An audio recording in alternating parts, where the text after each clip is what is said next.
Hello, friends. So happy to see you guys here. Really excited to have a little bit of time here to rock and roll with you. I hope it's going to be an eye-opening session. Without any further ado, let's jump right into this because I think it's critically important for the growth path of anyone who considers themselves an atypical leader, right? Not your typical type A blowhard. I want you to win, right? So what do we need to think about here? How do we influence senior leaders when you're not the loudest voice in the room, right? And so what does that mean in terms of who we're talking about? It could mean that you consider yourself a STEM technical leader, right? It could be that you're working in Silicon Valley right now, right? And you're overperforming with your team and you're wondering like, hey, how come others are rising and I'm not, right? It could just be quiet. You've been told that you're quiet. You've been told that, hey, you know what? You may not be management material, even though that may be where your aspirations lie. But you're excellent in a crisis. You're great. People trust you, right?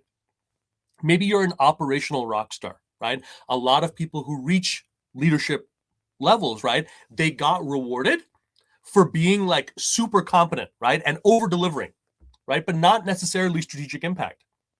And now you're in a situation where that's exactly what you need, right? So how do you make that transition, right? Are you wrong for even trying to make that, right? Introverts. Gosh, I'm 46 years old. I've suffered with anxiety my entire life. I consider myself deeply introverted by nature.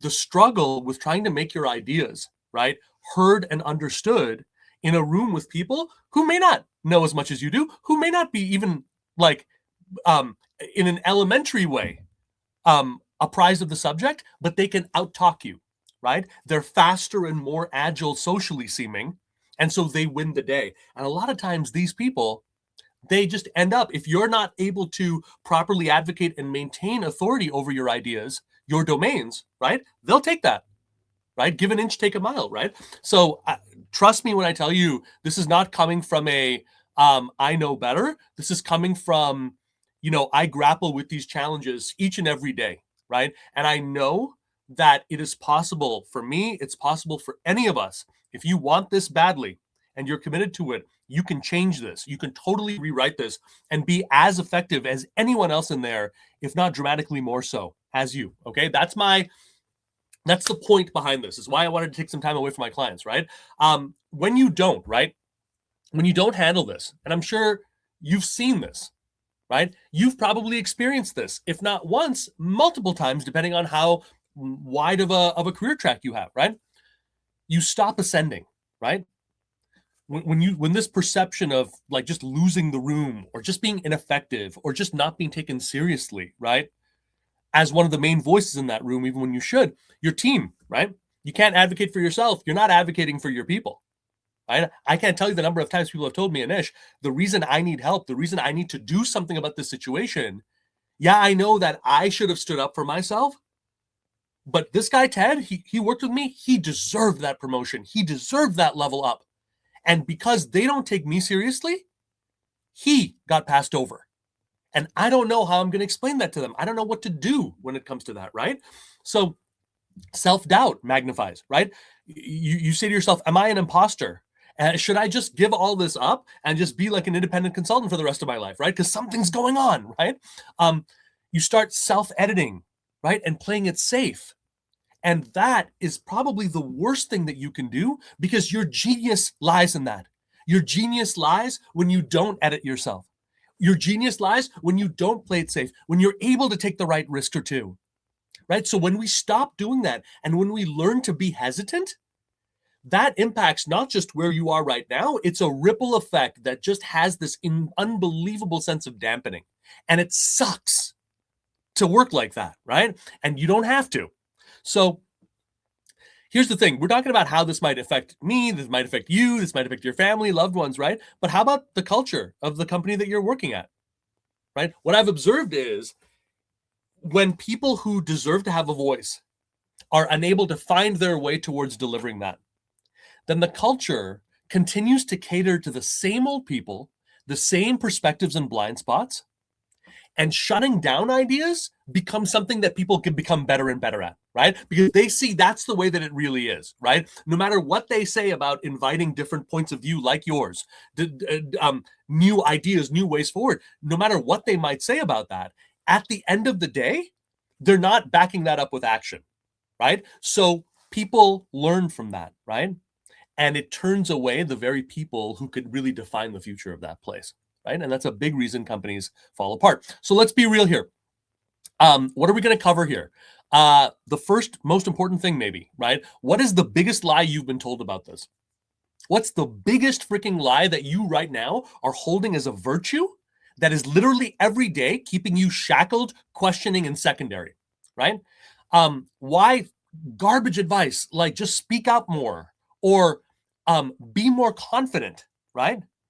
Literally puts you more into your head, and be more confident. That is the opposite of what confidence is. If you go into a room trying to be more confident, what we pick up on is a bad actor performing at confidence. And take it from a former film and TV actor, that is not what you want to be, okay? That's not what you want. Performing confidence is like the desperate little kid who's like, pick me, I belong. No, you don't. No, you don't, right? You wouldn't be doing this if you belonged, and you wouldn't be doing this if you even understood what the real game was. So I want you to rip this crap out of this operating system, especially if you are going down the bitterness and resignation route, or like the everything is politics route. Give me a break. Stop copping out with that. This problem largely can be fixed by the person who's being impacted by it. But if you steal away your agency and you start putting yourself into an oh me kind of mood, it's not going to work, right? And most importantly, you don't have to be like them to win. Let me repeat that. You don't have to be like them to win. You need to be the strongest, most powerful, most effective version of yourself. And I'm going to show you how to access that. That's the key to this game. So right now, I kind of had Gemini create this image here. An overlooked leader, a quiet leader, a high IQ leader who overperforms but under impacts. You know what most of them have in common, including me? At heart, I'm a good student. I think of myself in a good student, right? Even when I was a rebellious actor, completely disappointing my Bengali parents, by doing your own thing and doing that. Even in the midst of that, yes, the criteria had changed, but I was still holding to impossibly high standards. I was still holding myself to a standard I never expected anyone else to follow. I was still berating myself for every mistake as though failure is like, it's either perfection or failure, right? There was this binary quality to all of that. And if you're serious about this, and you're serious about experiencing work, abundance, compensation, impact that you never have, we can't get there by you holding on to this point of view. Because the good student naturally is waiting for a teacher. The good student is naturally waiting for someone else to take the reins. And I'm not interested in taking your reins. I'm not interested in stealing even more executive authority that you've been leeching for all these years. And I'm not interested in that. Okay? So I want you in this moment to think about who you're fighting for, to think and ask yourself, if this is not about me, if I was here for my son, my daughter, and they're dealing with problems in this way, how would I show up? They're looking for me to help, to drive them to the class, to be there, to look them in the eyes and say that you can do this, to show them that you can fight. That's the badass leader. And you've got it. In order for you to be here, in order for you to have survived, you are a survivor and a fighter. You're just not giving that the attention, the focus it deserves, and you have no way how to activate that under situations we're talking about. No problem. But let's be real here, and I want you to think about that. I want you just for a moment to think about that badass leader inside of you, right? I remember back in the days when we didn't have two cars and we were struggling. I was struggling. My wife was struggling. I would take my son Mickey to all of our errands and things like that using my bike and a wagon, right? And at the time, I remember feeling so vulnerable, but I also felt this defiant sense because it was a proof of our resilience. Temporary financial setbacks, life setbacks, we can handle that. We can come out stronger than that. We can be bonded in a different way. So instead of like shrinking away, I started enjoying the bike rides. I started enjoying those trips. We started having better conversations, He started growing up and I started being able to appreciate that, right? That's the badass leader, right? That's what I want you to really, really lock into here, okay? Really quickly, who am I? Who the hell am I to be giving you advice on this side?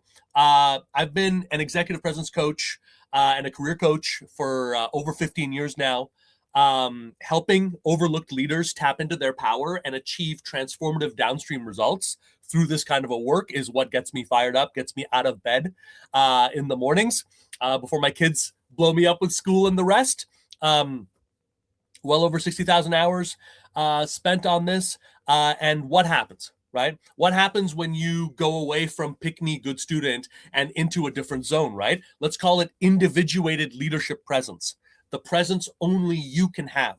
The presence that we've been waiting for in that room, right? The only one who can do it, right? What happens when you can deploy a system that actually allows you to do that on demand 10 times out of 10, right? So title changes, 2+ levels up. We've seen that, right? Enabling transformative industry pivots. You think you're locked into finance? No, you're not. You're locked into finance as the good student subservient posture that you've been trained on, right? The leader can do whatever he wants. The leader can go, to pivot to 5 or 6 industries right now that would pay you unbelievable amounts of money and give you unbelievable amounts of scope right now if you could only see it, if you could even dare to look at yourself that way, right? Removing years of debts and bad career decisions. Guys, I've worked with CEOs who behind the scenes, they're about to lose their homes.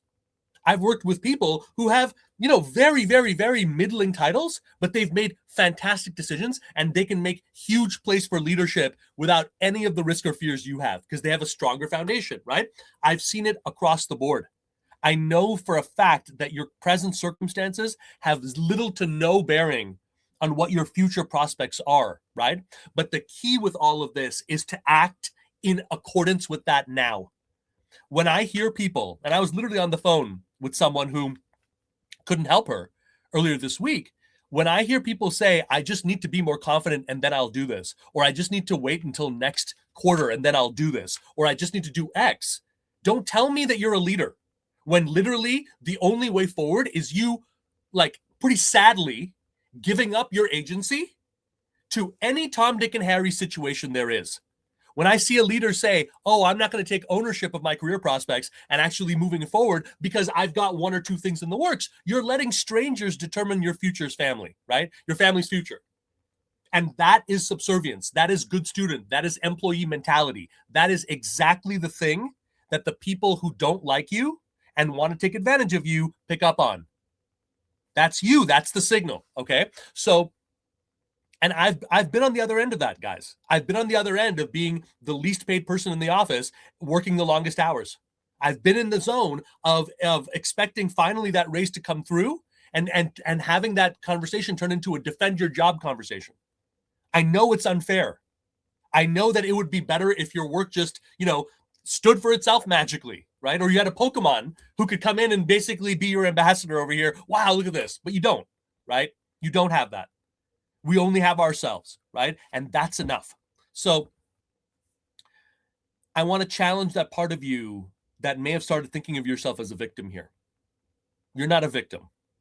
This is an opportunity that most people in the world never have. And it's one that's in front of you for a reason, not to hide from it, I believe. Okay? So what's the real problem here? So if it's not like I need to be more confident or be more energetic, whatever the hell that means, right? If it's not that, then what is it? Let's start here, okay?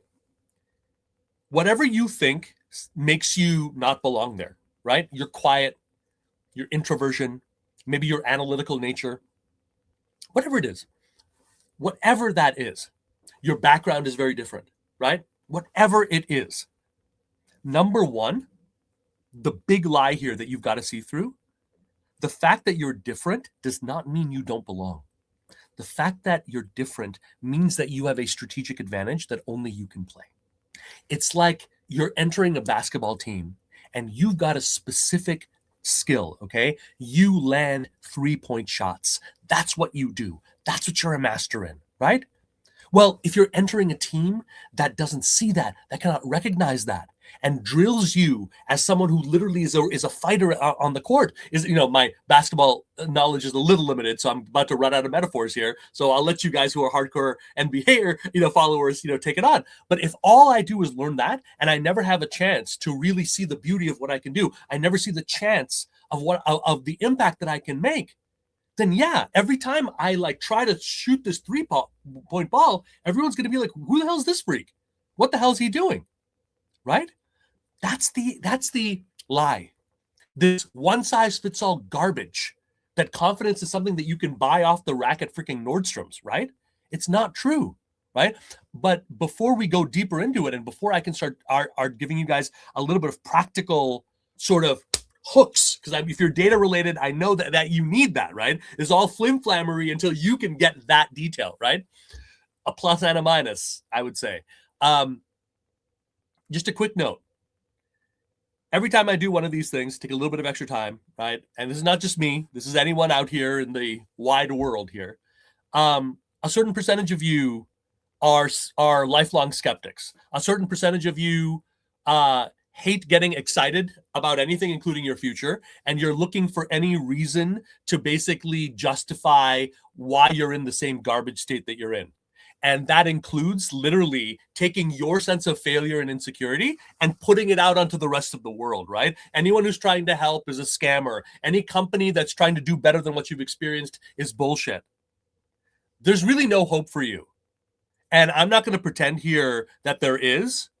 So if you're here literally to be like, this ought to be good, this is so not for you.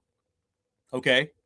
I'm going to assume from here on out that for all of you that are here, the optimist in you, that person ultimately wins out over that negative loser, right? Who would rather you stay exactly where you are than lift one finger. If that's not you, this would be a cue for you to respectfully leave. For everyone else, let's jump in, okay? What are some signs that good student is gone and quiet leader is owning the room? Number one, you feel what it's like to hold a room instead of performing for a room, right? You'll be able to have a consistent edge going into any room, regardless of who's in there, right?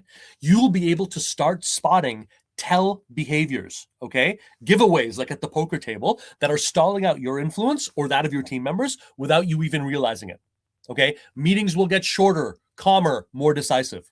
Conflicts will be resolved at the moment with which they originate. They're not going to metastasize into something that you dread, okay? Your ideas stop needing these endless proof marathons to land, okay? Chasing, defending, and explaining. Write those down. Chasing, explaining, and defending. The more of those you do, the less authority you actually have at your place of work. So how do we change that, right? And how do we fundamentally start getting treated not just as the overpaid specialist, but as someone who could truly define the future of this organization, okay? Number one, there's going to be 5 shifts here I want you to pay attention to. Grab some notes, ingest this, okay? There will not be repeats of this. This is a one-time off thing. All right. Number one, okay? Stop asking for permission and giving off employee energy, okay? Permission and ownership do not coexist, okay? Being a yes man and a people pleaser, recovering people pleaser over here, they do not coexist, okay?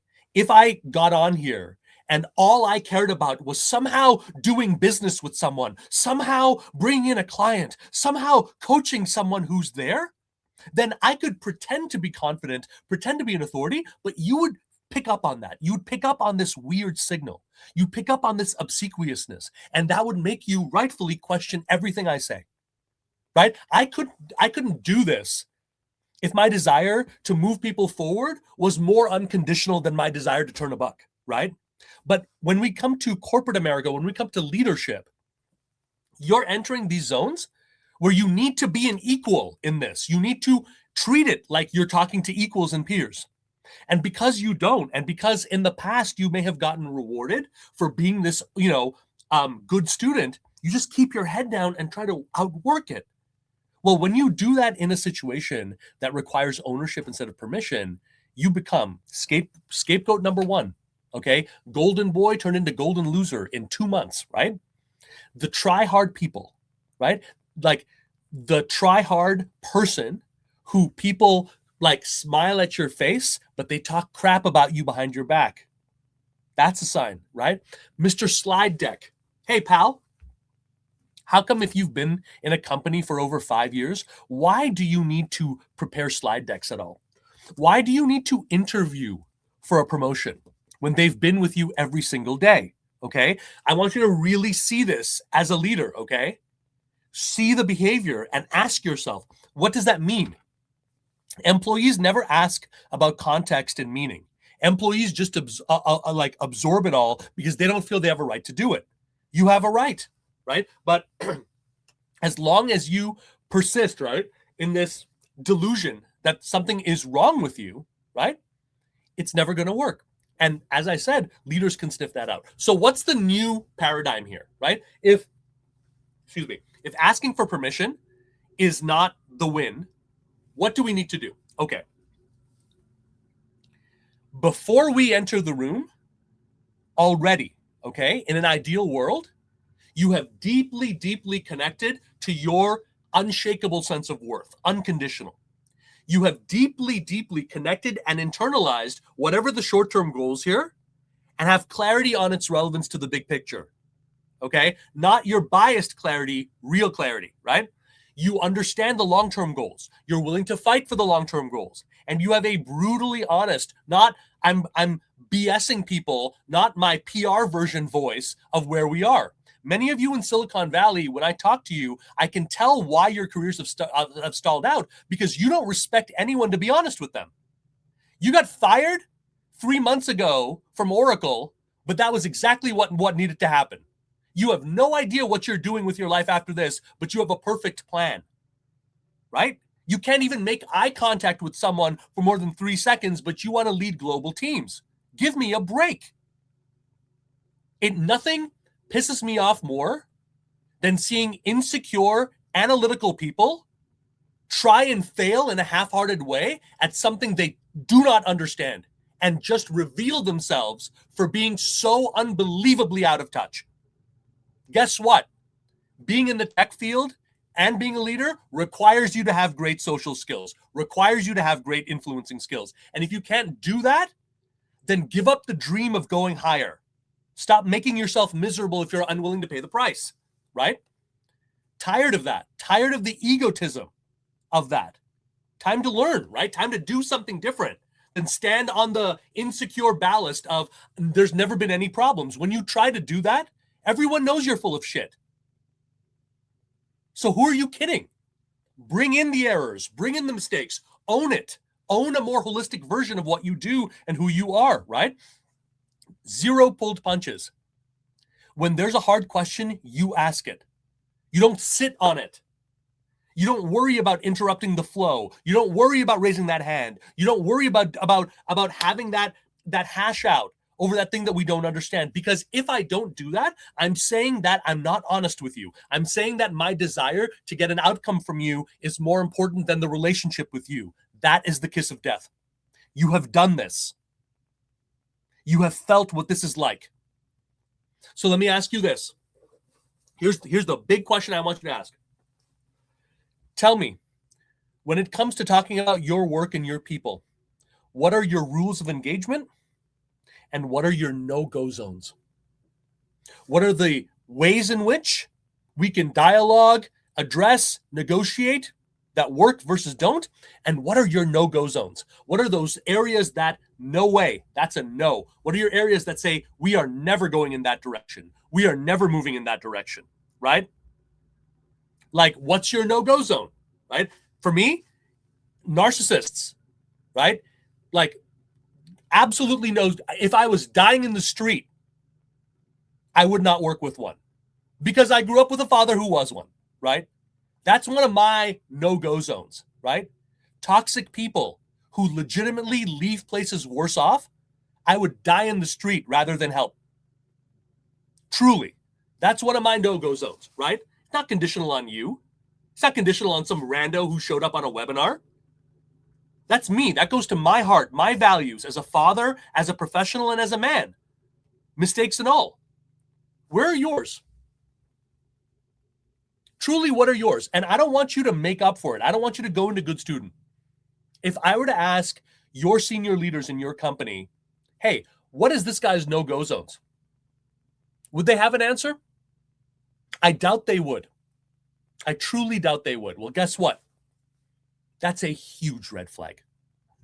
When you go into a negotiation, here's a little tip, okay? I don't care if it's a love fest. I don't care if you guys get along like freaking Tom, Dick, and Harry, okay? I don't care. Find ways to disagree. Find opportunities to paint a different point of view and then analyze and see what the reaction is and move your way through that. Do it. Because if you don't, right, what you're really saying is you can do anything to me and I have no standards. And there's no way a quiet leader avoids getting abused when they're sending that signal out, okay? So just to be very clear on this, right? Every fix and executive presence tactic reinforces the fact that you're the authority, not me. I'm just hoping to measure up. Now, Anjana, love her. She is someone who was grappling with exactly this problem, right? And here's the shift that happened. She's moving from government. She's moving into a different industry. She's interviewing with people. She's in full prove it mode, right? She's in full like good student mode, right? Working with me. We start finding ways to say, hey, here's your power that doesn't change. Here's your strength and authority that doesn't need anyone's permission, right? She starts understanding the value of like holding that power instead of performing that power. So the role that she got literally was supposed to be a very one-sided interaction, right? She had a 5-minute opening to ask questions. Well, guess what? Instead of wasting that, holding that attention, keeping that presence, regulating who she is, right? She was able to use those 5 minutes to get so brutally incisive about what's really going on, to demonstrate such an incisive understanding of the truth of their short and long terms, the truth of what they don't want to admit, as well as the truth of what she could and could not do for them. That in the end of those 5 minutes, literally verbally, this is it. You have the job. We're going to set the deal. It's done. That is the complete opposite of what she was doing 2.5 months ago. She spoke 98% less than she was in her last interview. She listened. She learned. She put the pieces together and she delivered, right? So what does that mean? 6-figure leadership offer in a completely different industry. What does that mean? Being seen today as a trusted advisor, right? Running her own show, moving it forward. That's the kind of stuff I want for you guys, okay? So for someone like Anjana here, that was the huge shift. That was the huge change there, right? So sending much love out to you, Anjana, and to those of you who have been dealing with that, I wanted to just share a little bit of an example of what that actually looks like in real shot. Okay, so number 2. Okay, so let's contextualize that right now. Adoption of an ownership stance is essential to resilient leadership and influence. Okay, that's number 1. Number 2, your state. The thing that you ignore as close to all of your life as possible, that state is more important than your words. We pick up on what you feel. We pick up on the vibe and the energy that you have long before your words. And what we pick up on that colors the way we take you in. The arrogance of overly intellectual leaders and introverts sometimes as well, the grand arrogance is the idea that says my ideas are so brilliant, right? I'm so brilliant that it doesn't need anything else. It speaks for itself. Guys, nothing speaks for itself anymore in our day and age. Nothing, okay?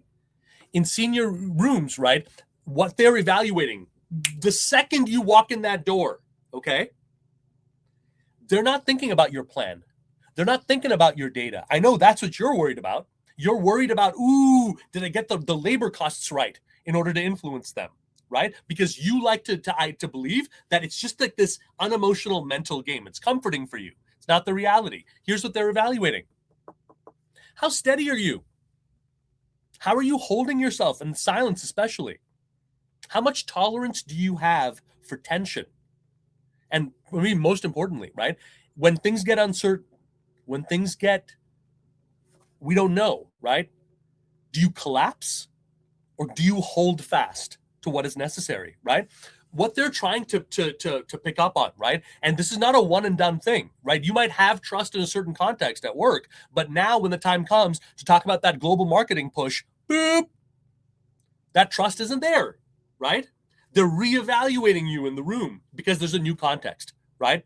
And so the real question they want answered is, can I trust this person when things go sideways, right? And if your state is off, and if you're not dealing with your state, if you're not priming your presence before your state is off, okay? All the content gets discounted, okay? Even when you're brilliant.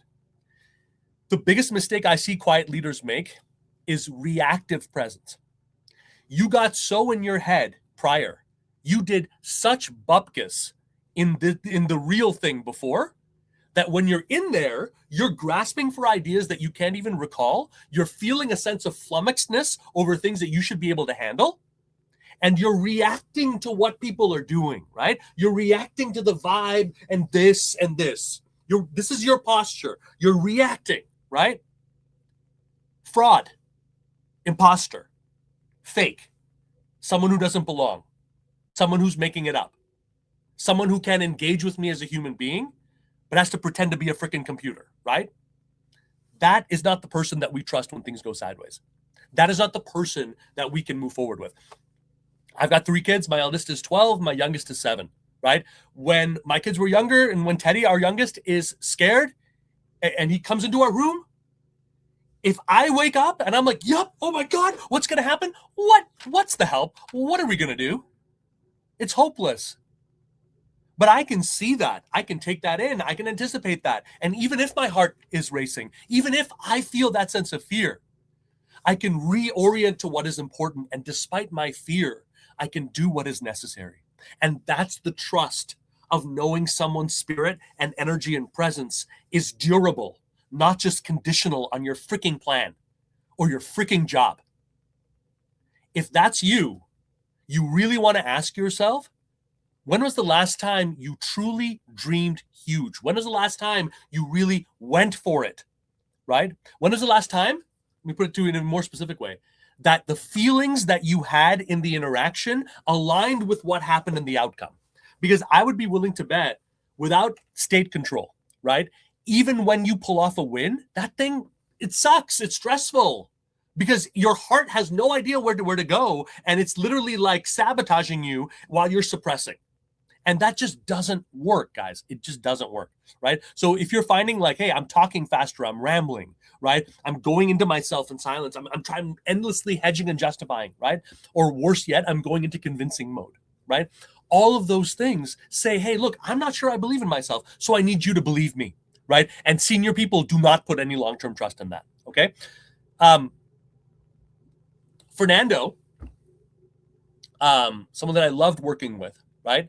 When he and I first started getting together, ageism was the word, okay? It was the word that he was dealing with, right? I'm too old. I'm not ready here. These are the signals that he's putting, that he himself is picking up on moving forward, right? Whether they tell him or not. So when he's thinking of the road ahead, he's thinking, how do I pretend to not be old? How do I move forward in a different way? And having no idea really how to do that, right? So ownership of this, right? Ownership of figuring out, look, this is not a mental issue. This is a state thing. Figuring out how to be calm and collected, how to handle heavy dialogue from people in a different age group, and not only run from that, utilize the leverage points of a true senior leader, right? Big dog to big dog in his way, not from arrogance, but from self-knowledge, right? That usage, especially of silence, eliminated the ageism concerns in seconds. Whereas all the pitching, presenting, defending in the world only confirmed the worst suspicions. That's how you get beyond things like ageism.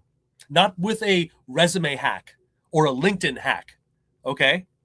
But by changing your behavior and responses from the deep way up.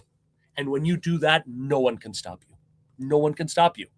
They may marginalize you, but you will always have more people who are there for you than that. You just have to lose the fear of, again, trying to be something you're not, right? Trying to be young when you're not young is a fundamentally weak, passive, unable to work posture. It will never work, right? You've got to have postures that are actually designed to help you win the game, right? And so the question here is, your choices are keep suppressing, keep denying, keep treating it like the redheaded stepchild, right? I can't tell you the number of people I've gotten to know where inside I'm screaming because literally all they need to do is start working on this, and they never will. Because even as they deal with the compounding effects of not controlling their presence, they laugh like it's a joke. They look at people who have mastered this and they discount them as lesser than, not as smart as me, not as capable as me. Yeah, but ultimate success is the ability to change.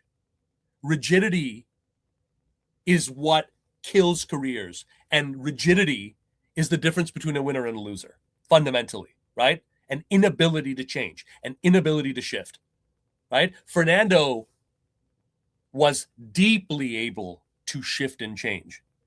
That tells me we're dealing with a very young and vibrant person in terms of what that capability is, okay? He just needed that reminder, and he needed to learn a way to embody that suited him, right? At some point, if you're serious about this, free classes are going to start to feel truly insufficient, because in starting to actually look at some of the drivers of really solving it, you're going to realize, hey, just like with anything else good in my life, I need some kind of a system. Like I need a way of engaging with this stuff that allows me to see, how am I doing? Where am I? What do I need to do? What have I mastered, right? And so you've had those days. The day that I got married, right, age 29, seeing my wife walk down those stairs in her grandfather's home, which is where we got married, to Broke as a Joke, In Love people, I could feel it. I felt the person that I ended up becoming. I felt a little glimpse of that person, right? That abundant father, that abundant husband, right? That person who could love and be generous of spirit. And it was a fly. I was like, that's not me. That's me sometimes. But if you're that sometimes, you can be that on demand. You can be that under stress. You can default to that person instead of the person right now whose authority is collapsing. You can train and program your mind, your heart, so that when there's pressure, it defaults to that instead of this. It defaults to power and authority, right? That's the exciting thing. That's the thrill. When they don't know how you're doing it, they just see the effect. They just see that power. They're carried along on that ocean, right? That's what it's all about, right? And so here's the operating system you want to think about, okay? Roughly 5 domains here. Number 1 is priming your presence. For all of you, this is a huge area of a win. For many of the people I've worked with, that alone, they're like, Anish, that was the game changer. Everything else was freaking gravy. The second I started priming, the outcomes changed, right? Priming is the thing that gets you out of reactive leadership, where you're just taking crap on, versus directing it, versus knowing, being connected to short and long term, and being able to carry it forward. You control that before the room, or you get owned in the room, right? Number 2 is regulation under pressure. Many of you who have suppressed emotions, who've come also, I'm going to be honest, I'm Indian, right? I work with tons of Indian leaders. I love it, along with anyone else I work with, right? But let me just say this. India, a lot of other places like that, they don't ascribe to looking at the emotional side. It is pure suppression, which means when you get into leadership, your tolerance for overwhelm is way less than average. Your tolerance for handling conflict is way less than average. You don't have any practice in it. You've never attempted it, nor have you gotten any rewards for doing it. Now you're going to have to, because now you look like an amateur, right? You look like someone with no sense of self-worth, because every time something unexpected happens, we see you getting hot under the collar. Some of the worst ones, and I can specifically think about one person from a top FANG company who literally, faced a situation and, under duress, blew up on his team members in a totally unacceptable way. Yes, he was overwhelmed, but he started speaking like some freaking guy, like that you meet in a freaking alleyway, insulting, humiliating, and he deserved to get fired for it. Now, did he feel horrible? Did he feel like he lost control of himself? Absolutely. But it's too late when it gets to that point. The damage has been done, man, and reputation it just takes a second to destroy itself. You cannot allow yourself to rise up and have the pressure rise and still think that these nonsensical ways of suppression and denial are going to hold fast. Not at this level, not with people who've done the work. No way. Okay? So state change, regulation of emotion is critical. Next to priming, it is unbelievably important, right? Express to influence. Many of you guys never really learned how to communicate as a leader. You're still doing what you did when you were, a technical architect, when you were an admin assistant, whatever you were, right? You never learned. So you're just leeching out desperation, right? Those 1 a.m., 2 a.m. emails you're sending that you think are getting your team together literally show us why you're never going to be promoted, right? That needs to change. There are principles that leaders can use, especially quiet leaders can use, so that a 5-line email actually reinforces your authority. Right? It actually moves it forward versus not, right? And if you don't know that, then there's going to be a real problem, right? Signaling executive authority is when these things start to come together.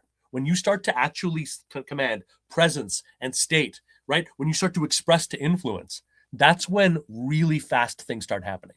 That's when things start rising up, right? That's when people like a client of mine, Rob, after 6 years at a major financial services company, was able to build a totally new partnership with a leader there and originate a role and a division now around that work, right? That's executive authority. Just like when we said, oh, that makes you look like an amateur. When you start getting this done, this is the stuff that allows like really empowered leaders truly trust you, truly feel like we can work together, right? You don't want anything from me. I'm not getting that desperate vibe from you. You know who you are. You know what you stand for. I know your no-go zones. So I'm okay with trusting, like the no-go zones show me that I can trust you in the go zones, right?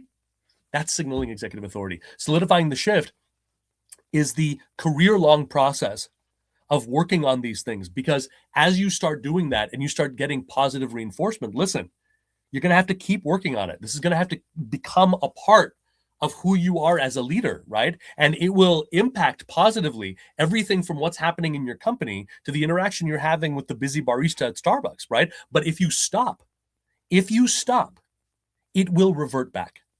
If you stop, it will revert, right? If I stop working out, I go back to the big bellied version of me with the slightly fatter face. That's what's going to happen. Now, it may happen in 3 months. It may happen in 6 months. It may happen in a year. But that's the state that I will fall back to if I'm not working on this, right? I've suffered from anxiety my whole life. It used to take me 45 minutes to an hour to pick up the phone to make any call because I just get so nervous. My heart would just be like racing, and the doubts would come in as well, and fears, irrational and otherwise, right? Not the case anymore, right? 10,000 plus calls in, seeing so many permutations, helping so many people as well. I don't feel that way, but listen, I still feel the fear. I still feel the anxiety. I just can like default to leadership faster, but I still feel it, guys. I don't feel it as long, but I know that if I stopped, if I retreated, if I started validating the reactive part of myself or started excusing or going into victim mode, it's only going to be a matter of time till I'm here without the balls to actually talk to you, without the balls to actually speak and say, hey, you can do this. Yes, this is something that you can serve. And it's all over, right? And so I want you to look at this really quickly, okay? This is a picture of a full solve. Not a, oh, sometimes or not. This is something that will result in you being perceived as the leader you want to be, way close to 100 out of 100 than it is right now, right? And when you do that, right, you stay readable, right? We don't have to guess at what your intentions are, right? We see it. You stop mirroring other people's leadership moods, right? You make other people feel safer, not more risk, and trust deepens, right? And most importantly, you stop needing perfect conditions to be powerful. Confidence follows action, right? A friend of mine once told me this, and I never forgot it. What's the difference between a dream and a plan? A timeline and accountability. That's what it is. Every drunk at a bar has a dream. But you want a plan? You need to know where I am, where am I going, what do I need to work on, what are the steps, and you need someone who's not you, who can say, yes, I believe in you. No, you are not retreating. No, you are not. You said you were going to do this. That is what you need to do, and I will help you, I will support you, but I will not let you go back into that subservience. I will not let you go back into becoming essentially a second-class corporate citizen. No way. I will not let you go back to being a CTO who's making 45% less than your peers are making because you never solved this and they never saw you really as a peer, as someone to be taken advantage of, right? No way. That's accountability, right? Gail, working with her, thought she'd be retired, right? Lost a huge chunk of equity through some pretty shady dealings at her last company, right? Decades of work in HR, right? She went back and she solved this, solved the presence problem from a place of I'm over the hill, nobody's going to have anything to do with me, to specifically looking at younger companies, younger leaders, right? People who have a deficit of what only she can do.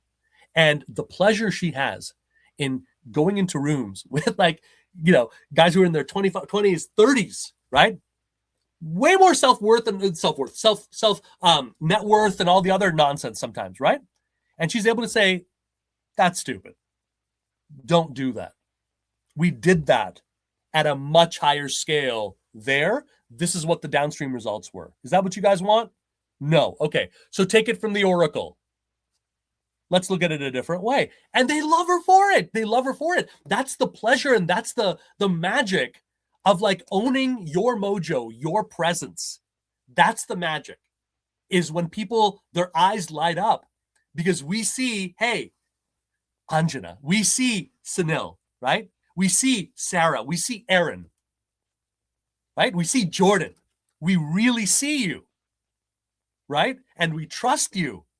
And we like being able to work with you, even when we are at loggerheads. It's okay. There's respect, right? That's what it's all about.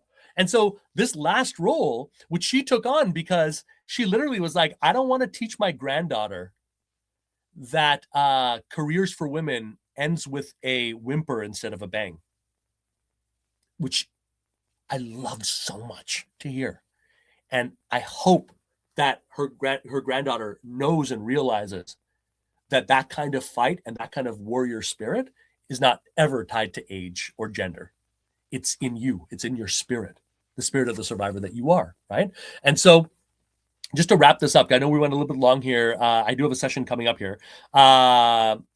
Number 4, I want you to just be aware of this: emotional mastery. Okay. High performers and shame are very, very tightly there. Okay. A lot of the time, if you really study your ambition, it's not all coming from a positive place. The drive is coming from shame, right? The drive is coming because if you screw up, all of those feelings, those 2 a.m. feelings are going to come out, right? So understand this. You cannot get past all of that. That's the human condition, right? Emotional mastery isn't actually about suppressing. It's not about pretending you don't care. It's letting it hit.